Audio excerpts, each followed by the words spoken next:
mundo donde la fe y la oscuridad se enfrentan en una batalla constante, existe una historia que te hará cuestionar todo lo que crees que sabes sobre el mal. Regan McNeil, una joven de 12 años, comienza a experimentar fenómenos paranormales terribles. Su madre, desesperada, busca ayuda en el padre Damien Carras y el padre Lancaster Merrin, exorcistas que intentan salvarla del demonio Pazuzu, una película que es considerada un clásico del terror y sigue siendo tan aterradora como siempre. ¿Estás listo para enfrentar tus miedos? Esto es El Exorcista. Todo inicia en Irak, en el contexto de una antigua excavación arqueológica. Allí se encuentra el padre Lancaster Merrin, inmerso en las labores de exploración. De pronto un niño se le acerca para informarle que han descubierto algo inusual a los pies del terraplén. Merrin se dirige al lugar señalado y halla un icono que no pertenece a la época de los restos circundantes. Se trata de un objeto mucho más antiguo, enterrado hace siglos y ahora arrancado de las entrañas de la tierra. Su aparición sugiere que algo ancestral, poderoso y maligno ha sido liberado una vez más en el mundo. El objeto en cuestión es un amuleto que remite a la figura de Pazuzu, un demonio que Merrin había enfrentado años atrás durante un exorcismo. El hallazgo despierta en el sacerdote una inquietud profunda. En los días siguientes se le nota visiblemente angustiado, su semblante se torna tenso y su mirada refleja desconcierto y temor. Cada escena que sigue transmite un clima creciente de desasosiego. El entorno se vuelve progresivamente más caótico, ruidoso y perturbador. Las personas con las que se cruza muestran rostros deformados, demoníacos. Una mujer, por ejemplo, lo mira con expresión siniestra justo antes de lanzarse en un carruaje que casi lo atropella. Los sonidos del lugar, martillazos, gritos, el retumbar del hierro sobre el yunque, se convierten en ecos infernales. Un herrero levanta la vista y su rostro revela un ojo fantasmal, espectral. Finalmente, la angustia de Merrin alcanza su punto culminante cuando se enfrenta a la estatua completa de Pazuzu. La presencia demoníaca es ya innegable. Merrin se encuentra simbólicamente recogiendo el guante lanzado por el demonio, aceptando el desafío a una nueva batalla, y con ello quizás también la voluntad divina que lo llama a actuar. En el fondo se escucha el aullido de perros salvajes que pelean violentamente. Sus gritos se transforman en un lamento demoníaco. Merrin asciende a una pequeña colina y se detiene en lo alto, erguido en una escena cargada de simbolismo. El exorcista y el demonio frente a frente otra vez. En Georgetown, Chris McNeil, una actriz famosa, disfruta de una exitosa carrera. Una noche, escucha ruidos extraños desde el piso superior. Al revisar la habitación de su hija Regan, solo encuentra una ventana abierta. La cierra, besa a su hija dormida y le susurra cuánto la quiere. A la mañana siguiente le comenta al mayordomo que cree haber oído ratas en el desván. Él niega haber encontrado señales, pero acepta poner trampas. Más tarde, en el set de filmación, Chris es observada por el padre Damien Carras. Al regresar caminando a casa, lo ve conversando con otro sacerdote. Él expresa sentirse como un impostor y habla del vacío compartido por profesionales de distintas áreas. Chris lo escucha intrigada antes de seguir su camino. En casa, Chris charla con Regan, quien responde evasivamente que estuvo jugando en el jardín con Sharon, su niñera. Mientras tanto, el padre Carras visita a su madre enferma, le cambia el vendaje de la pierna con cuidado y le propone mudarse a un centro asistencial. Ella se niega rotundamente, aferrada a su hogar. Al percibir cierta tensión en el rostro de su hijo, le pregunta si algo lo preocupa, pues lo nota extraño. Damien niega con una leve sonrisa y le asegura que todo está bien, aunque su expresión revela una lucha interna que no comparte.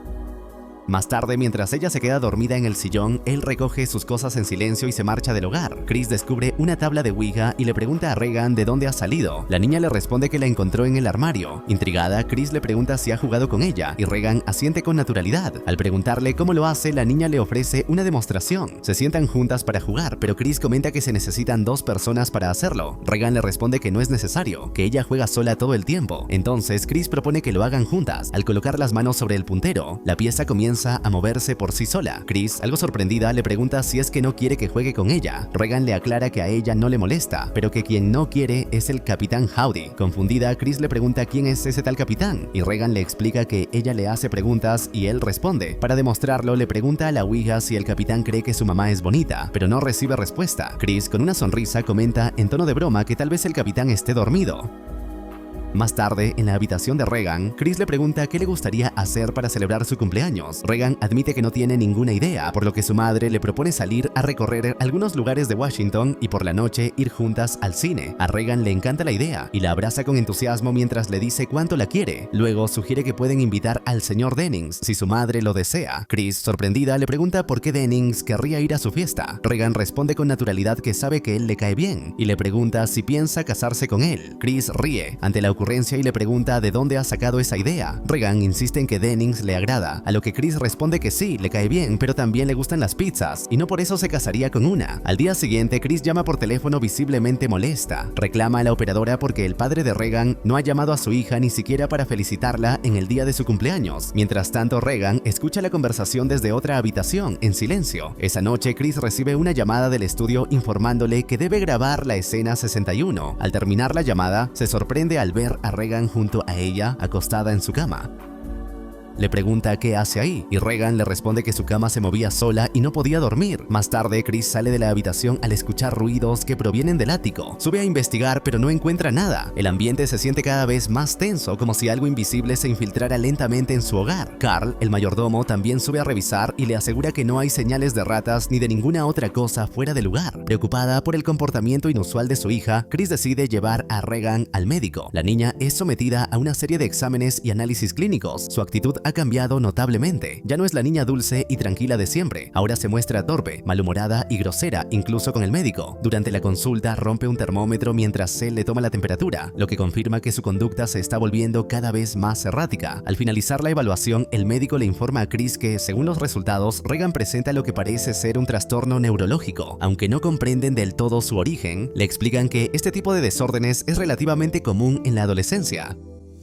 La niña manifiesta síntomas como hiperactividad, dificultad para concentrarse, cambios bruscos de humor y bajo rendimiento en matemáticas. Le recetan un estimulante, asegurándole que podría ayudar a controlar su condición. También le mencionan que uno de los síntomas podría ser la depresión. Chris, desconcertada, afirma que su hija no está deprimida. El médico sugiere que quizás se trate de una reacción a la separación de sus padres. Chris entonces le pregunta si debería llevarla a un psiquiatra. Él responde que, por el momento, es mejor esperar a ver cómo responde al medicamento, ya que podría ser suficiente para estabilizarla. Preocupada, Chris pregunta si las historias que Regan ha estado contando, como que su cama se sacude por sí sola, también pueden explicarse por ese cuadro clínico. El médico le pregunta si su hija ha comenzado a maldecir o a decir obscenidades. Chris lo niega con firmeza, afirmando que jamás ha hecho algo así. Sin embargo, el doctor le comenta que durante el examen, Regan usó un lenguaje sorprendente para alguien de su edad. Chris, visiblemente incrédula, le pregunta qué fue exactamente lo que dijo. El médico, con cierta reserva, le cuenta que Regan le advirtió que mantuviera sus manos bien lejos de su maldito sexo.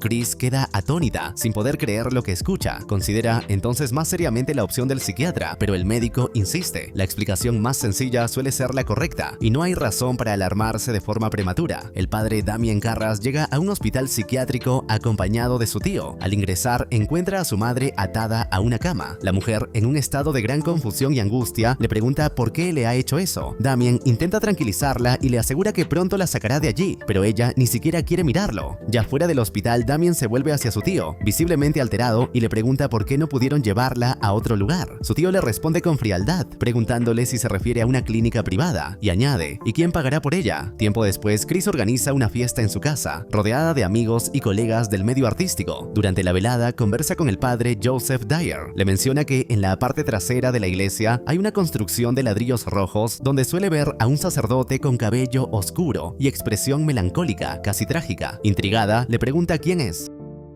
El padre Joseph le responde que se trata del padre Damien Carras, consejero psiquiátrico del seminario. Agrega con pesar que la noche anterior recibió un golpe muy duro. Su madre falleció sola y su cuerpo fue hallado varios días después. Más tarde, Chris sube al cuarto de Regan y al asomarse le pregunta si ya está dormida. Regan, sin responder, finge estar profundamente dormida. Abajo el ambiente es animado. Los invitados cantan alegremente al son del piano. De pronto, Regan baja las escaleras con una mirada inexpresiva y fija la vista en uno de los amigos de su madre, Burke Dennings. Con voz tranquila pero inquietante le dice, vas a morir allá arriba. Acto seguido, orina sobre la alfombra ante la mirada atónita de todos. Chris, visiblemente apenada, se disculpa con los invitados explicando que su hija ha estado enferma últimamente. Luego la lleva al baño, la baña en silencio y mientras la lava le pregunta por qué dijo eso y qué la obligó a comportarse de esa manera. Regan no responde. Ya en la cama, la niña rompe el silencio con una pregunta desconcertante. ¿Qué me está pasando? Chris, conteniendo su angustia, le responde que todo es producto de los nervios, tal como explicó el médico. Le dice que tome sus pastillas y que pronto se sentirá mejor. Luego sale de la habitación.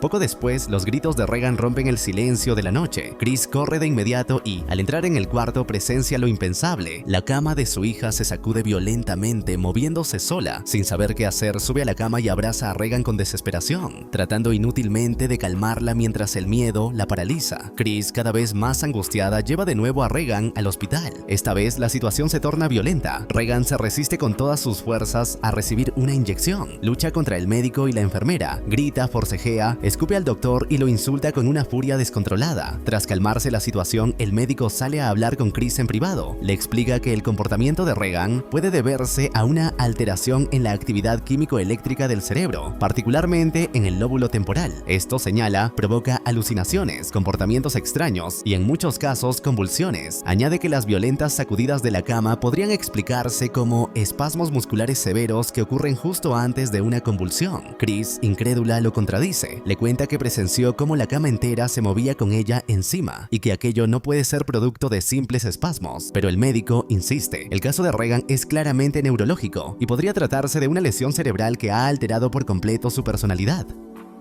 Posteriormente, Regan es sometida a un análisis cerebral exhaustivo, pero los resultados no revelan ninguna anomalía significativa. Su estado, sin embargo, continúa deteriorándose de forma alarmante. Días más tarde, los médicos se ven obligados a acudir al domicilio de Chris, ya que la situación se torna cada vez más preocupante. Al ingresar a la habitación, encuentran a Regan agitada, moviéndose violentamente sobre la cama como si una fuerza invisible la sacudiera con furia. La niña grita desesperada, implorando ayuda a su madre, asegurando que siente como si algo la estuviera quemando por dentro. De pronto, su voz se transforma en un tono gutural y ajeno. Sus ojos se tornan completamente blancos y en medio del caos llega incluso a golpear a uno de los médicos. Con la ayuda del personal de la casa, logran sujetarla mientras le administran un sedante para calmarla. Más tarde, los médicos insisten en que el origen del problema sigue estando en el lóbulo frontal del cerebro. Chris, visiblemente alterada, les recrimina con incredulidad. Les pregunta si realmente no vieron lo que acaba de ocurrir, si no reconocen que su hija se comporta como alguien completamente fuera de sí, como si tuviera una personalidad dividida. Sin embargo, los especialistas se mantienen firmes. Antes de recurrir a la psiquiatría, deben descartarse todas las causas físicas o somáticas.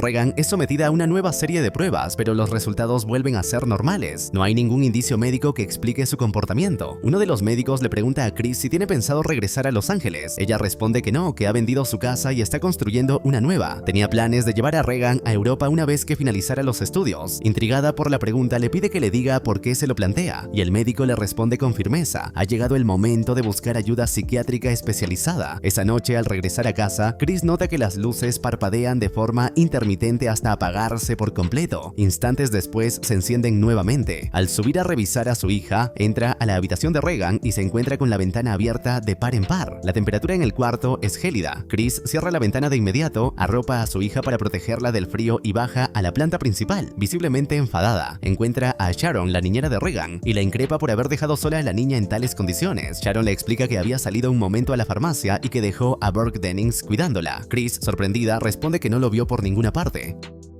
En ese instante suena el timbre de la puerta. Es Chuck, otro de sus amigos, quien llega con una impactante noticia. Les informa que acaba de enterarse de que Burke ha muerto. Se cayó por las escaleras exteriores, justo las que están debajo de la ventana de la habitación de Regan. Se rompió el cuello. Chris, conmocionada, rompe en llanto. Le cuesta creer lo que escucha. El dolor y la confusión la abruman. De repente, la escena se torna aún más perturbadora. Regan desciende lentamente por las escaleras en una posición antinatural, grotesca, y comienza a vomitar sangre por la boca, provocando pánico entre los presentes. Al día siguiente deciden consultar a un psiquiatra, quien intenta acceder a la conciencia de Regan a través de la hipnosis. Durante la sesión le pregunta si hay alguien dentro de ella. Regan, en voz baja, responde que a veces siente que sí. El especialista indaga más, le pregunta si sabe quién es ese alguien, pero la niña responde que no lo sabe. Él menciona al capitán Howdy y le pregunta si se trata de él, pero Regan continúa negando. El psiquiatra intenta tranquilizarla, asegurándole que si le permite hablar con esa entidad, podría ayudarla a liberarse. Le pregunta si desea que esa presencia abandone su cuerpo, a lo que Regan responde que sí. Entonces, con tono firme, el psiquiatra le pide al ente que se manifieste. En ese momento, una fotografía de Regan se cae súbitamente al suelo sin que nadie la toque. La atmósfera se vuelve densa y opresiva de inmediato. El demonio toma violentamente el control del cuerpo de Regan y se lanza sobre el psiquiatra, atacándolo con furia desatada. Uno de los médicos presentes que observaba la sesión interviene con rapidez y consigue separar a la niña del hombre, evitando así que el ataque continúe. Más tarde, los médicos explican a Chris que Regan presenta un trastorno sumamente inusual, observado casi exclusivamente en culturas consideradas primitivas. Lo denominan posesión sonambuliforme y lo describen como una manifestación patológica generada por un profundo conflicto interno o por sentimientos de culpa reprimida. Según su diagnóstico, el paciente desarrolla la firme creencia de que su cuerpo ha sido invadido por una inteligencia externa, lo que en términos culturales podría interpretarse como un espíritu o entidad demoníaca. Los especialistas recomiendan internar a Regan en una institución psiquiátrica para brindarle tratamiento adecuado. Sin embargo, Chris, angustiada y protectora, se niega rotundamente a aceptar esa opción. Como última alternativa y casi a modo de recurso desesperado, los médicos sugieren considerar la posibilidad de realizar un exorcismo. Argumentan que si los síntomas de la niña son una expresión psicosomática producto de su convicción en la posesión demoníaca, el rito podría resultar terapéutico al convencerla de que ha sido liberada de la entidad que la atormenta. Más tarde, Chris entra a la habitación de Regan y encuentra un crucifijo debajo de su almohada. Pregunta a los empleados si alguno de ellos lo colocó allí, pero todos lo niegan. El detective Kinderman visita a Chris en su casa. Él le dice que no entiende cómo Dennings, estando a cargo de Regan, pudo dejarla sola de repente y que minutos después fue hallado muerto en las escaleras. Sospecha que el asesino debe ser alguien muy fuerte, pues luego de matarlo, lo arrojó por la ventana y huyó sin ser visto. Después de hablar un rato con Chris, el detective se marcha. Segundos más tarde, Chris escucha a su hija gritar. Al entrar en la habitación, ve objetos volando por el aire, estrellándose contra ventanas y paredes. Regan se está hiriendo con el crucifijo en su zona íntima, mientras una voz maligna le ordena hacerlo. Chris intenta quitárselo, pero el demonio la golpea y la lanza al suelo. La cabeza de Regan se gira hacia atrás por completo. Su madre solo grita y cierra los ojos. Al día siguiente, Chris se encuentra con el padre Damien. Le pregunta cómo, siendo psiquiatra, decidió convertirse en sacerdote. Él le responde que fue al revés. Ya ordenado, la iglesia lo envió a estudiar medicina. Chris continúa haciéndole preguntas hasta que finalmente le consulta cómo funciona un exorcismo. Damien le explica que esas prácticas ya no se realizan. En su carrera jamás conoció a un sacerdote que haya practicado uno. Ella le confiesa que una persona muy cercana probablemente esté poseída y necesita un exorcismo. Se trata de su hija. Damien le explica que la iglesia requiere una investigación previa, lo cual lleva tiempo. Él podría verla, pero desde una perspectiva psiquiátrica. Chris se niega, ya la han evaluado muchos psiquiatras y todos terminaron remitiéndola a un sacerdote. Desesperada, le suplica ayuda y Damien acepta ir. El padre entra a la habitación de Regan y la encuentra atada a la cama, con cicatrices en el rostro. El demonio afirma no ser Regan, sino el mismísimo diablo. Damien le pregunta dónde está la niña y la entidad responde que está allí con ellos, junto a su madre. Carras, poniéndolo a prueba, le pide el apellido de soltera de su madre, pero no obtiene respuesta. El demonio simplemente le vomita en la cara. Más tarde, Damien le dice a Chris que la iglesia necesita más pruebas, como que hable un idioma desconocido. Según él, Regan necesita 6 meses en un hospital psiquiátrico. Chris insiste en que esa no es su hija, lo siente como madre. Damien se dispone a marcharse, pero antes le pregunta si Regan sabía que iría un sacerdote. Ella dice que no. Luego, le consulta si conocía la muerte de su madre. Chris le responde que ella sí, pero Regan no, lo que deja a Damien profundamente pensativo. Al día siguiente, Damien regresa a la habitación de la niña. Tras observarla, el escéptico Carras piensa al principio que se trata de un caso de psicosis, hasta que la escucha hablar en un idioma desconocido. Entonces enciende la grabadora, rocía agua bendita sobre el cuerpo de Regan y ella se retuerce, gritando que le quema, para luego emitir gruñidos inhumanos. Más tarde, Damien le comenta a Chris que lo que esparció no fue agua bendita, sino simple agua del grifo, lo que dificulta presentar pruebas ante la iglesia. Chris entonces le confiesa que fue Regan quien mató a Dennings, lo empujó por la ventana. Esa noche, Damien escucha la grabación. Al invertir el audio, descubre que Regan repite constantemente el nombre del padre Merrin, a quien no conoce ni ha oído mencionar. En ese momento, la niñera de Regan lo llama y le pide que acuda de inmediato. Ambos entran a la habitación. La niñera le desabotona la pijama y en el estómago de Regan está grabada la frase «Ayúdenme». Al día siguiente, Carras decide solicitar permiso a la Iglesia Católica para realizar un exorcismo. Le asegura a su superior que hay pruebas suficientes y que él mismo puede llevarlo a cabo. El superior le responde que sería mejor contar con un sacerdote con experiencia y que lo contactará en cuanto encuentre a alguien. Dada la inexperiencia del padre Carras, el arzobispo de la ciudad decide encomendar la tarea del exorcismo al padre Merrin, aunque muchos se muestran preocupados por su frágil estado de salud, especialmente por la condición de su corazón. Consideran que su experiencia es indispensable, a pesar del riesgo que ello implica para su vida. Una noche fría, el padre Merrin llega en taxi a la residencia de la actriz, se presenta cordialmente ante Chris y acto seguido se dirige al padre Damien con una instrucción clara. No deben entablar conversación alguna con el demonio, sino limitarse a formular solo las preguntas necesarias. Merrin advierte que el demonio mentirá para confundirlos y que incluso combinará verdades con falsedades con el fin de desestabilizarlos psicológicamente. Sin dilación, Merrin decide iniciar el rito del exorcismo, como si ya conociera a la entidad a la que se enfrenta. Mientras ambos sacerdotes intentan expulsar al espíritu maligno del cuerpo de Regan, el demonio desata una serie de fenómenos sobrenaturales con el fin de intimidarlos, hace levitar la cama, manipula objetos a través del cuerpo de la niña, se burla de los sacerdotes, vomita sobre ellos y provoca que ventanas se abran y cierren violentamente. El mobiliario se mueve, aparecen grietas en el techo, las luces parpadean sin control y la atmósfera se carga de una amenaza constante. El demonio los agrede tanto física como mentalmente. Las ataduras que inmovilizan a Regan se rompen y ella comienza a levitar lentamente. Damien logra hacerla descender y vuelve a sujetarla, mientras Merrin interviene para calmarlo y contener la situación. Sin embargo, ambos sacerdotes están visiblemente agotados, por lo que deciden hacer una breve pausa. En ese momento, Damien se queda a solas con Regan, lo que el demonio aprovecha para dirigirse a él con la voz de su difunta madre. Aunque Damien intenta ignorarlo, preocupado por el estado físico de la niña, utiliza un estetoscopio para examinar su corazón, que parece encontrarse en mal estado. El demonio insiste, repitiendo frases con la voz materna, hasta que Damien estalla, gritando que esa no es su madre. En ese instante, Merrin entra nuevamente y le indica con firmeza que abandone la habitación.